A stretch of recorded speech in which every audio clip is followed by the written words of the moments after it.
Every week, college football games hinge on a single word. Touchdown. Touchdown, Texas. Touchdown, Oklahoma. Touchdown. Touchdown. Touchdown, Wisconsin. Touchdown. Touchdown. Touchdown. Touchdown, Stanford. Touchdown. Touchdown, Alabama. Touchdown, Notre Dame. Touchdown. Wow. This is Touchdown Radio. Here's Gino Torretta and Taylor Zarzour. It's great to be with you, especially at this new time, just for this week as we get ready for the semifinal games.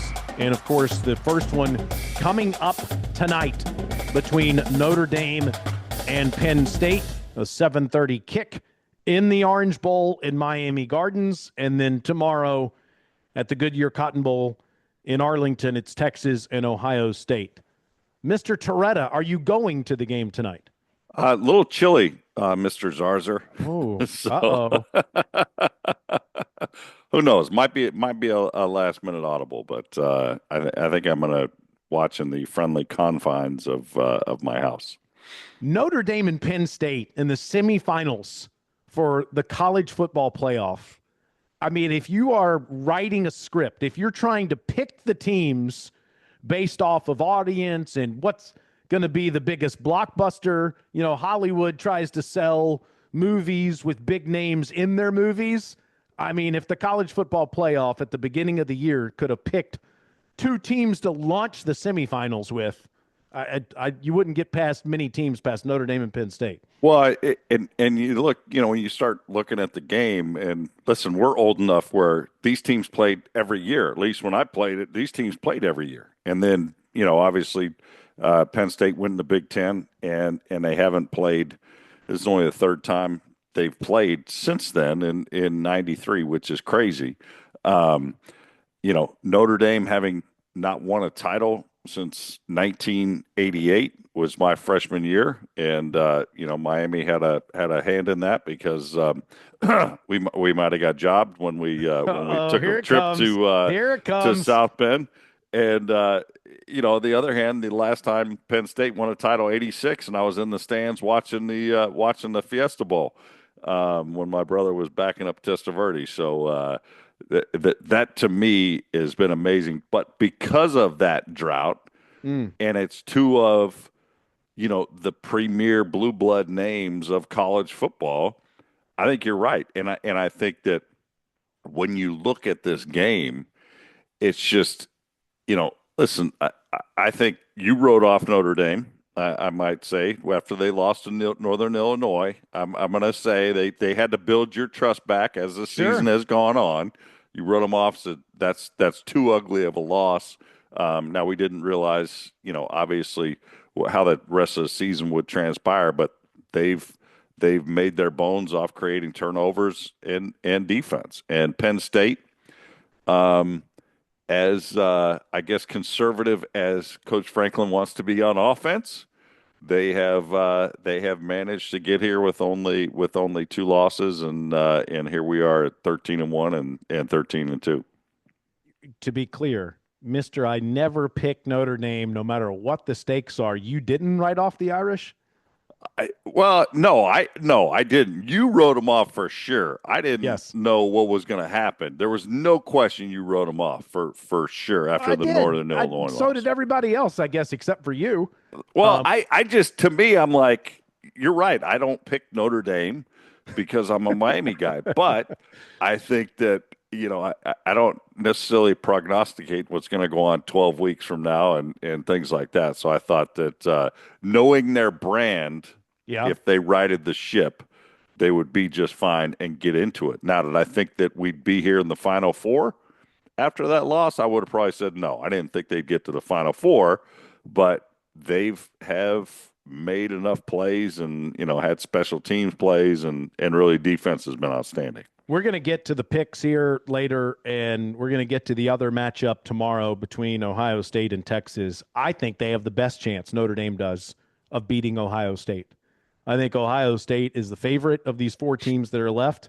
And not only have I done a 180, I've done so much of one that I think the Irish have the best chance of beating the Buckeyes of the teams that are left. You mentioned the rivalry with Penn State that dates back to 1913. The teams are tied 9-1 in the 19 meetings that they've had. That tie was in 1925.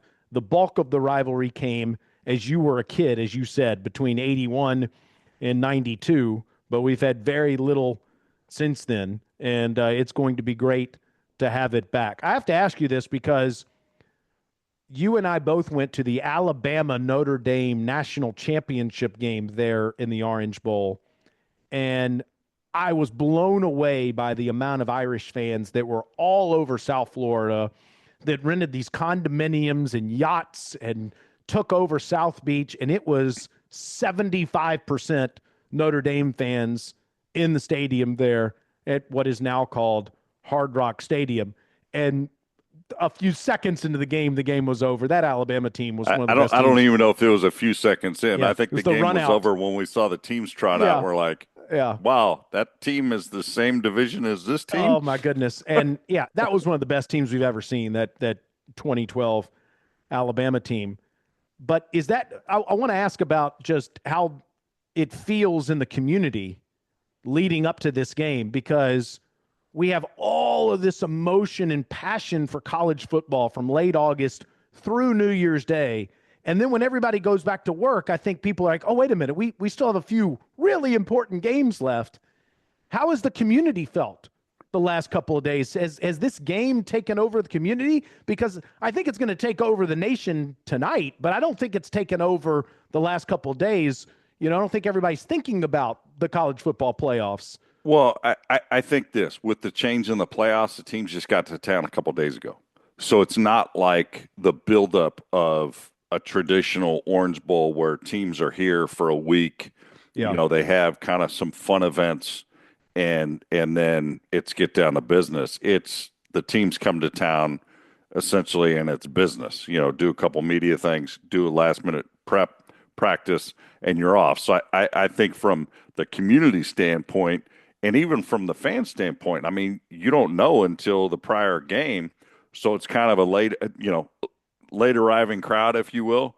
But I think they're still en route to get down here. And I think that, it will probably be more of, if Notre Dame did win this game, I think it would be a party on South Beach Thursday, Friday, Saturday, and staying until Sunday. But it seems more of, listen, you and I broadcast the game every Saturday, and I am always amazed at the amount of people when we get on a plane and we're flying home from a Saturday game, the amount of NFL fans that are flying Sunday morning to go to Charlotte, where you're at, or through Charlotte home, or down to Miami for a Dolphins game, or whoever the opponent is.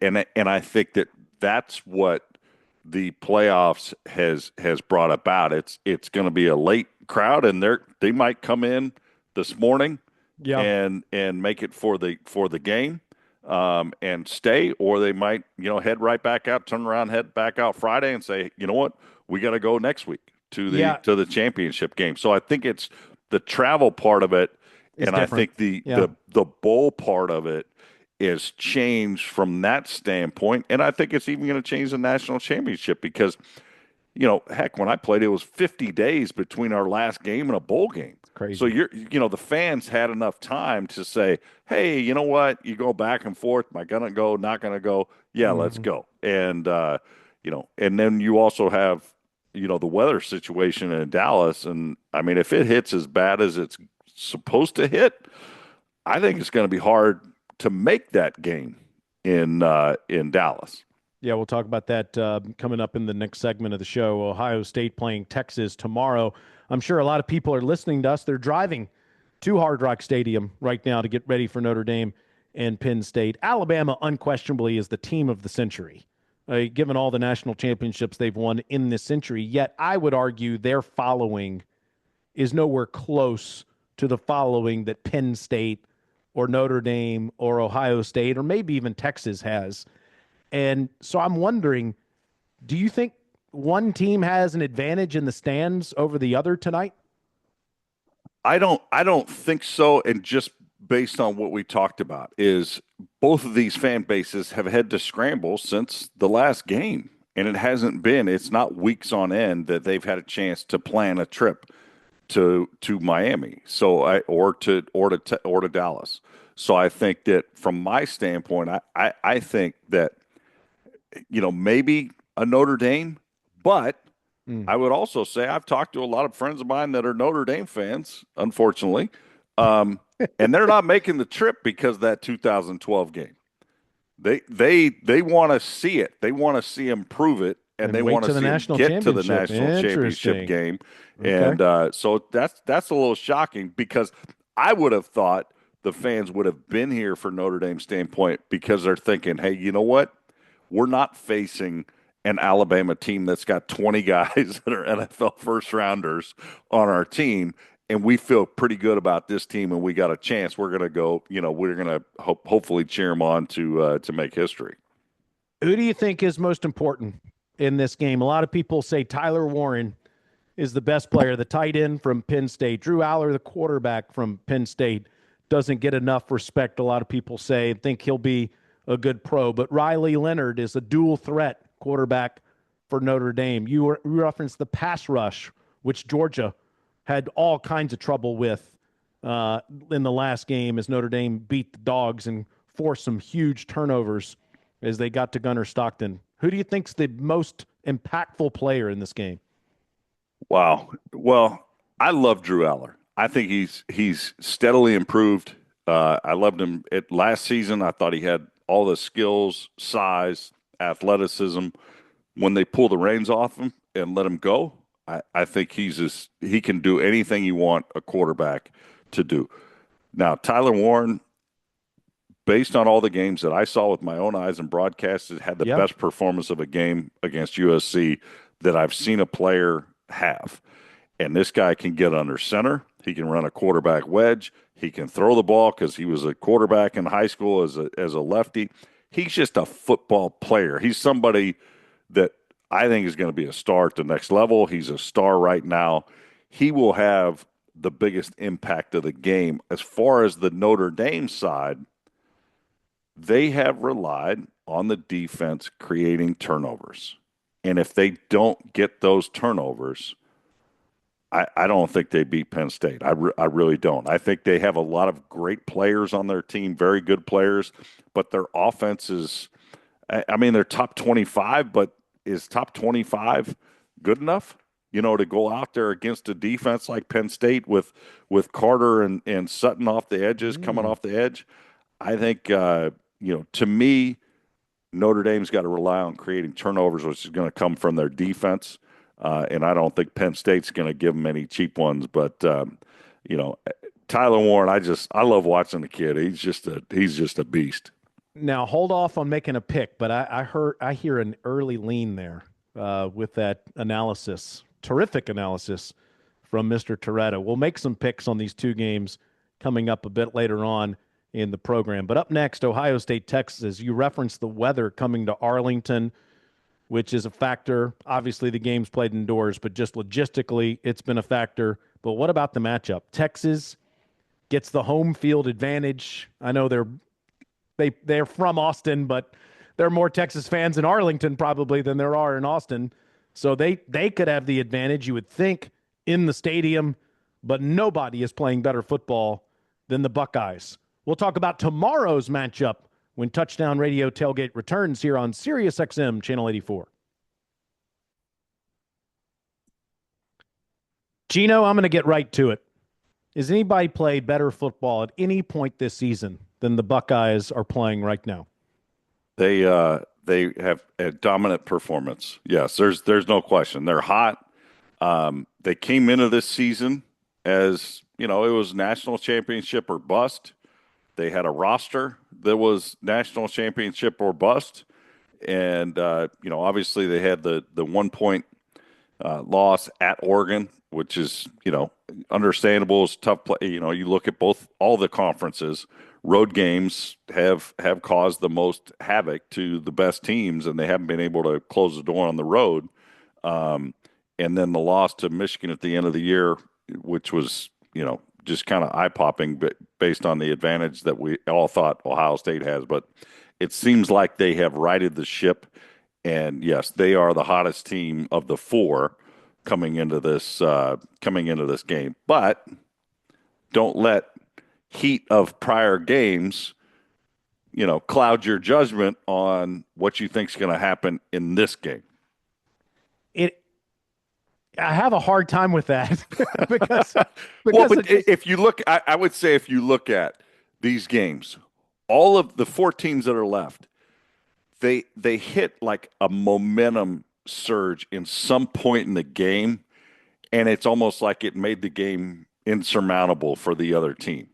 And really the only one that kind of, I guess, came back from it was Arizona State, where they had that momentum go against them. And They kept plodding along, and they got back into it. They took the lead and got Texas to overtime. The rest of the teams, it was like it was a ropey-dope from round one, and there was no coming back. And I think that Ohio State was just, man, they were so efficient early. Let me tell you something. Dominated. Let me tell you why I have a hard time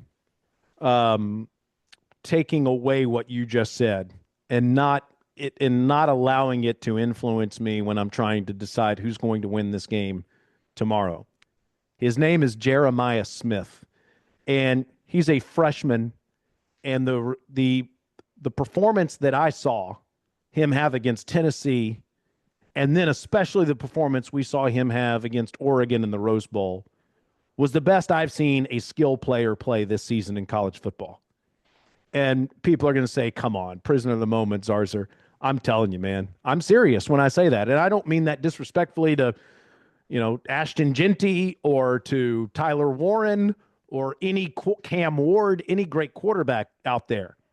But this guy's a freshman, Gino. Yep. And, early in the season, we saw some performances. He played really well against Oregon. He had a game at Northwestern where he had a terrific performance. But it was like he was feeling his way through the season, being his first year in college football. This guy isn't a freshman anymore. He's just the best receiver there is, period. That's what he is now, is a second semester freshman. And I don't know how Texas or anybody stops this kid. I don't think it's as simple as that. I think not just Smith, all of the weapons that Ohio State has, certainly they're going to have to turn it over, I think, for Texas to win this football game. But the reason why I'm letting those last couple of games influence the way I think about tomorrow night's game is because Jeremiah Smith has gone from one of the best players we see in the Big Ten to maybe the best player, period, when the playoffs started. Well, anytime you're at receiver, it's very hard to influence a game like he just did. And I would go back to the performance Andre Johnson had in the Rose Bowl of Miami against Nebraska, where he was just Nebraska couldn't stop him, and he ended up being the MVP of the game at wide receiver. And that's the same thing here. If I'm Texas, I'm making sure, obviously, where he is, and you're trying to shut him down, double him, roll the coverage, do whatever you do. Now, if Texas does that, you and I have seen Egbuka with our own eyes be dominant. I mean, We're talking about Egbuka was preseason All-American coming into this season. That's the problem here. And all of a sudden, you take Smith away. Yeah. Well, but why is Smith getting the one-on-one? Egbuka is as good as they have in college football. Yeah. So if you take Smith away, if you're Chip Kelly, Ryan Day, you better have a game plan to say, you know what, they're going to double Smith. Okay. I'm going to Egbuka. And you know what? If there's a drop-off, it's minimal. And that's why when we came into this season, Taylor, if you remember, it was Ohio State was national championship or bust. Ryan Day was not going to make it to next season if they didn't win a championship. Their roster payments were bigger than anybody in the country, whether that's true or not. They have the best roster in college football this season. No question. Jeremiah Smith, he is big. He is fast. He is, I would say, unstoppable unless you roll coverages to him. and Pick your poison. that's exactly pick your poison. But the how you pick your poison, roll the coverage, okay, one-on-one Egbuka, but really your poison comes down to get in the face of Will Howard. That's really, I mean, listen, any receiver can made to look pedestrian if you can hit the quarterback in the mouth. And I think that's what Texas has to start with is they got to get pressure on Will Howard, and it can't come from blitzing. They have to pressure him with four-man rush because if they don't, if they're going to blitz, then there's going to be somebody in man coverage on either one of those guys, and really either one of those guys can really beat you. Now, Smith, obviously, he had a great, playoff run and that, but man, I would not want to be at DC and see those two wide receivers and say, okay, which one do I double? Because, one of them's going to be one-on-one, and you just hope that when there's a one-on-one, you're hitting Will Howard in the mouth and he doesn't find that one fast enough. You just nailed where I was going to go next. How does Texas win the game? And there are a couple of kids that have to have a great game in order, I think, for Texas to win. And their names are Anthony Hill Jr. and Colin Simmons. Those are the best pass rushers that Texas has, and those guys have to live in the backfield tomorrow night against Ohio State. The other thing that I would add to what you said about if you take Smith away, watch out for Egbuka or vice versa, Travion Henderson gets to go off. If you take those receivers away, all of a sudden this guy's running through open lanes, in front of him because there's not nearly as many people in the box if you're going after those Ohio State receivers. So the running back for Ohio State is another factor. It is kind of interesting that this Smith kid, Jeremiah Smith, is literally from right outside of where they're playing tonight's game. Between Notre Dame and Penn State. He's from Miami Gardens, and he grew up in... Think about the high school. His high school was Smith and JoJo Trader, who was like, I think the third or fourth best receiver in the country, came to Miami. Think about if you were a high school defensive coordinator and you had to defend both of those guys. Obviously, that's why they won a state championship, but going back to Texas. Yeah, is there any other way you can see them winning? I praise Tyler Warren for being one of the best, if not best, offensive players I saw all season. Yeah. Anthony Hill Jr., he is the best defensive player I saw all season. And this kid, he can pressure quarterbacks. He's great at timing his blitzes. He's great at, man coverage. I mean, he can run. He is, and I don't know, people, if you haven't watched Texas, why you have to stay 3 years in high school, Anthony Hill and Jeremiah Smith should not have to stay 3 years. Yeah. I mean, they would be top 10 picks right now in the National Football League, but they have to stay in college. So if you're looking for somebody to watch on Texas and you haven't seen enough, watch Anthony Hill on defense. And you mentioned the running backs for Ohio. Travion Henderson, Taylor, we saw him. You remember we saw him against Minnesota, and we were like, who is this freshman? I mean, I was like, how is he still in college? He was first team All Big Ten 2 years ago. I mean, he's either been first or second team All Big Ten since he's been there. Freshman rushing record, he had 277 at Ohio State. At Ohio State, he has a freshman rushing record with the likes of Eddie George, Archie Griffin, and the like.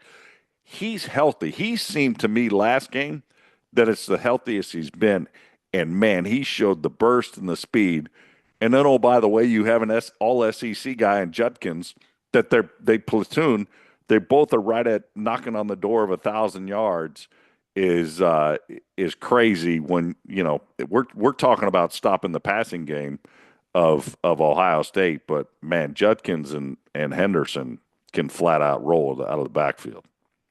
They can, and, for Texas to win the game, they're going to have to get a lot of pressure on Ohio State and Will Howard in order to win. On the flip side, on offense, Quinn Ewers, one of the biggest plays in the history of Texas football, was that 4th and 13 throw to Matthew Golden to extend the game, and then obviously won it in double overtime against Arizona State. And Ewers is going to have to play well, no question, tomorrow night in order for them to win. but they better run the ball better, a lot better than they did against Arizona State. I watched them beat up Clemson, and both of those backs, Jaden Blue and Contravian Wisner, were outstanding in that game against Clemson.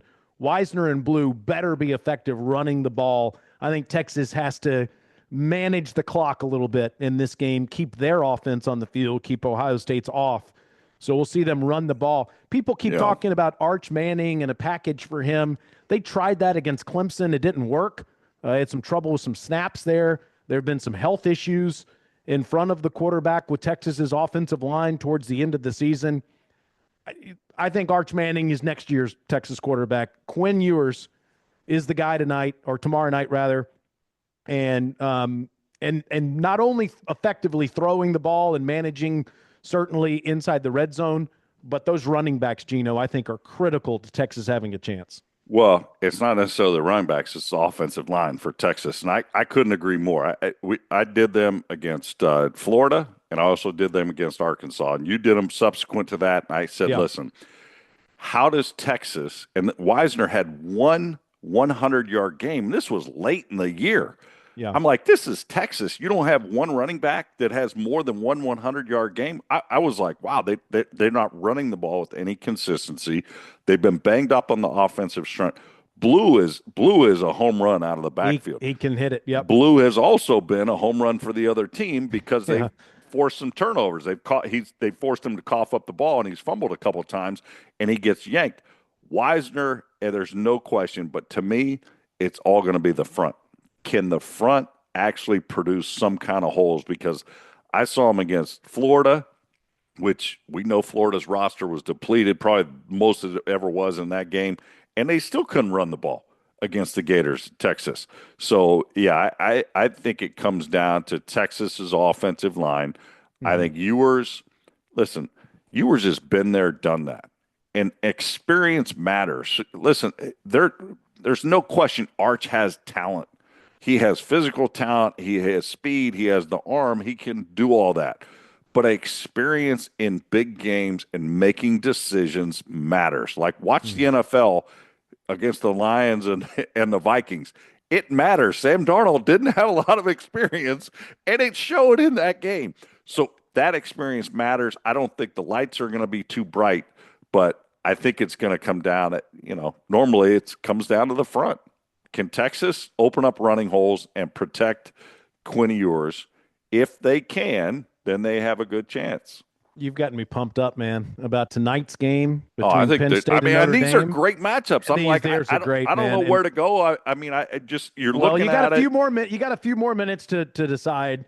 Ohio State, Texas tomorrow night there in Arlington. Hope everybody doesn't have too much issue getting into the stadium with all this weather that has gone through most of the country. And certainly our thoughts and prayers remain with your home state of California. What's going on in Southern California is just horrible right now. And we certainly are mindful of that as we do the show here today. But hope we can have some fun talking some college football here for the rest of the show, getting ready for Notre Dame and Penn State tonight in Miami. And then tomorrow it is Texas and Ohio State. I got to throw some rapid-fire questions at you, Gino, coming up, and then we'll make some picks as Touchdown Radio Tailgate continues on Sirius XM Channel 84. And it is. It's great to be on the show. This is an exciting day for college football. He's Gino. I'm Taylor. Let me throw some rapid-fire questions here at you, Gino. The entire bowl process, anything stick out to you that's memorable? The ratings are great, by the way. I know people are saying, well, the games don't matter and they're exhibitions and the portal, and that's a big problem. But people are watching these games. That's no doubt about that. Well, I think for the most part, they've been great. I think that, having done the Gator Bowl, I thought obviously the transfer of the quarterback, from Duke hurt Duke's chances against Ole Miss, and it ended up being a one-sided affair. I think that the NIL, if you will, and that question or that amount that's given to players has gotten players to not opt out of games. And we've seen, I think the top 10 guys in the Heisman race all opted into the playoffs or into the games, which has been great. I think the transfer portal should not be open on December before the end of the seasons. I think you go through a year, you commit to a university for a year, and I would say this: make the transfer portal at the end of an academic year. Fine. Change the spring ball portal or what spring practice window and just say, you know what, we're going to make this like the NFL, and we're going to do OTAs, and we're going to have spring ball. Amen. And summer school. And Amen. It's going to be, that can be the middle of May. You still got 5-6 months to figure out your roster and things like that, but make it a one-time window at the end of the year. It 100%. Would really help that out. And I hope that as we progress through this playoff, whether it's 12, whether it's 16, that we really make the seeding system. That's the other one. A seeding system, if you will. I don't have anything left to say because you just nailed both things I wanted to discuss, without you even knowing I was going to ask you that. We shouldn't have to explain it. You shouldn't have to say, well, this is their ranking, but this is their CFP ranking. You know what? Make it like college baseball. You guys have already done it great in college baseball. You re-rank based on who's left.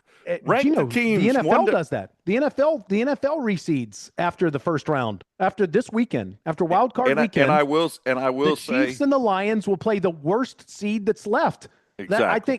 I think that's the way it should be. Now, listen, I feel terrible for Oregon. Now, it didn't matter what round Oregon played Ohio State in. If they're going to lose, they're going to lose. So be it. But they shouldn't be losing in the quarterfinals. They're the number one team, the only undefeated team in college football. They should not have played Ohio State in the quarterfinals. If they lost in the semifinals or the finals, then I wouldn't feel as badly for them. But I do, and it's unfair. They should not have been playing them. The seeding process was flawed. They need to fix it, and you just fixed the portal. No one can give me a good reason why we don't do what you just recommended. The portal is open once a year, and it's open in May. And that's when you reset your roster and you have all this chaos. And then start spring ball. And then you have OTAs or spring ball or whatever you want to call it. And if you want to have a game or an exhibition, go for it.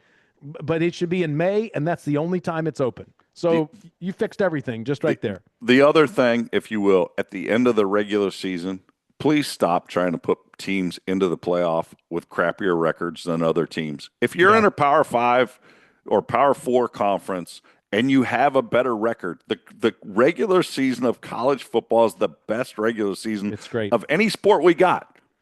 And don't come with these arguments, well, this conference is better than this conference. Okay, great. Maybe it is. But you know what? They didn't do it. So you know what? We're giving you a couple losses basically to get in. You did the Gator Bowl. Ole Miss looks like a playoff team. They look like a team that could have got to the semifinals or maybe even further than that. You know what? Tough. They lost to Kentucky at home. Kentucky was one of the two worst teams in the SEC. Don't lose at home to Kentucky. I don't care how good they look and how high their ceiling is. They blew it.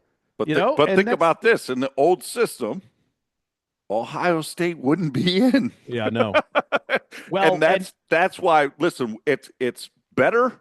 It's not the best. I think if we go to 16, but I to me, stop these arguments at the end of the year where it's a beauty contest and you're just saying, well, this team's got to be better. Their roster's better. You know what? Yeah. We line up on Saturdays to figure out who can win, and whoever wins is going to get in from the regular season. Who has the most pressure of any coach in these 4 games, just for their future? Who do you think has the most? I'm going to say Franklin. I mean, I think he's got 10 wins, 3 seasons in a row. They've gotten to the cusp, but they haven't gotten over the mountaintop. I know a lot of people are going to say Ryan Day because it was national championship or bust, but what is the guy, 63-10? I mean, come on. If Ohio State is going to get rid of that, no, I'm not saying get rid of that. There's plenty of universities that are lining up. I think he's under the most pressure because he has the most talent. He has the best roster. You lose at home to Michigan, you throw a total dud out there. If they don't win this, he's going to be under a ton of pressure and a ton of heat with this kind of talented roster. I'm not arguing with you about Franklin facing pressure. He's facing pressure and needs to win a big game. No disrespect to SMU or Boise State. That's not a big win.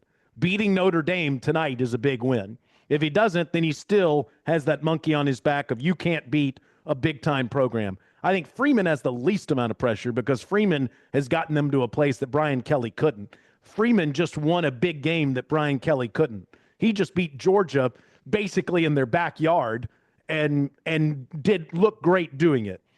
I think Sark's under some pressure because they got there last year and they lost in the semifinals. They barely got in, and it was a bit controversial. So I think he's under some pressure too.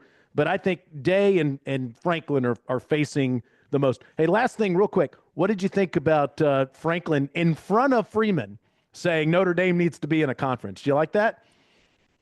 Listen, I think it's fun. I would agree, but they can have their cake and eat it too. They're getting paid. They're getting a huge amount of money, and where all these other conferences are splitting $10 million, yeah, they're getting the 10 or 20 million in their own pocket to be in the playoff. So, listen, if you can do it, do it. I think the rest of college football is just jealous because they can't do what Notre Dame does. I think there's no question that's right. And I would just say this: they're not in the conference. They didn't get a bye, and they're here. You know what? Yeah. It's they got one extra game that comes down to a conference championship game, whoever that is against. But I think everybody in college football would want to be in Notre Dame's shoes based 100%. On they're doing what they want and what their tradition has set them up for.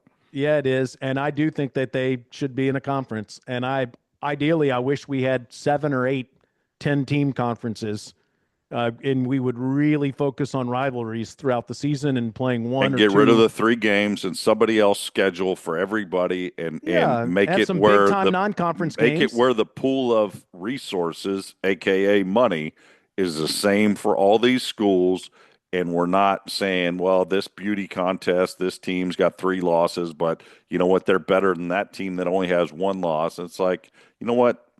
Let's just end this discussion. Let somebody else schedule. You have cross-conference battles, and it's regionalized. College football is a regionalized sport with national appeal. And if we get rid of regional rivalries, it to me, that's the biggest disservice at all, because you're not going to have the Georgia Auburns, the Iron Bowls. You're not going to have the Michigan Ohio States. Right. You don't have that, that to me is what makes college football the best. These games tonight and tomorrow night are phenomenal for the sport. We're going to pick them coming up next on Touchdown Radio Tailgate. Gino, first and foremost, before we pick these games, boy, do I hope that they're competitive. I really think tonight's game, Notre Dame, Penn State, could go either way, and I hope it does. To have these 2 massive brands go down to the wire, last minute decides who wins it would be awesome for the sport. And I hope that's the case with Ohio State and Texas. These are massive brands. For somebody that doesn't have a dog in the fight, I think this is awesome for college football to have these 4 teams that are left. Yeah, there's no question. To me, I just hope they are clean games. And like I said, Notre Dame has relied on creating turnovers and havoc. I hope both offenses play, all 4 offenses play a clean game and see where the chips, fall at that point in time. Is it going to be a special teams return like Notre Dame had against Georgia? I